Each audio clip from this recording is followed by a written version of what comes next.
Monseigneur Mbeki Roger, archevêque de Cotonou. Depuis son arrivée à la tête de ce diocèse, nous a engagés dans une dynamique et voudrait, comme objectif, faire des fidèles de l'archidiocèse de Cotonou des chrétiens familiers de la parole de Dieu. C'est dans cette optique que, au cours de cette année jubilaire, double jubilé, jubilé universel et jubilé de l'archidiocèse de Cotonou, Monseigneur l'archevêque a voulu organiser un pèlerinage intitulé Pèlerinage biblique. Ce pèlerinage donc aura lieu au sanctuaire d'adoration perpétuelle d'Aglaé-Colomet le samedi 25 janvier prochain.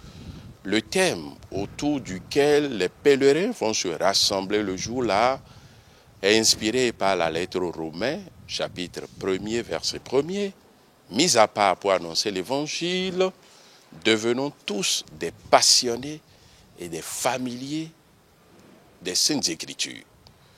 Monseigneur voudrait qu'à ce pèlerinage soient essentiellement présents les leaders des groupes, les responsables de groupe, les coordinations, les catéchistes, les ministres extraordinaires et tous les mouvements qui évoluent dans l'archidiocèse de Cotonou.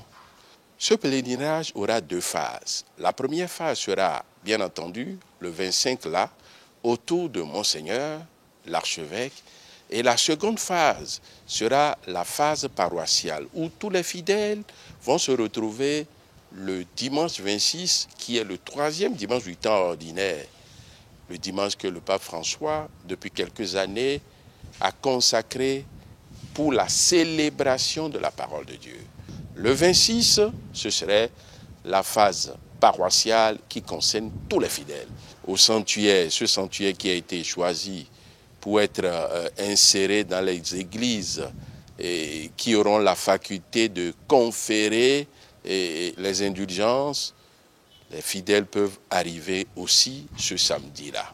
Parce que très souvent, nos fidèles ne vivent pas de la parole de Dieu, ne se nourrissent pas de la parole de Dieu, c'est-à-dire de la connaissance de la parole de Dieu. C'est pourquoi Monseigneur a bien voulu organiser ce pèlerinage pour les intéresser, susciter en eux ce désir de connaître la parole de Dieu, de se rendre familier et de vivre de la parole de Dieu.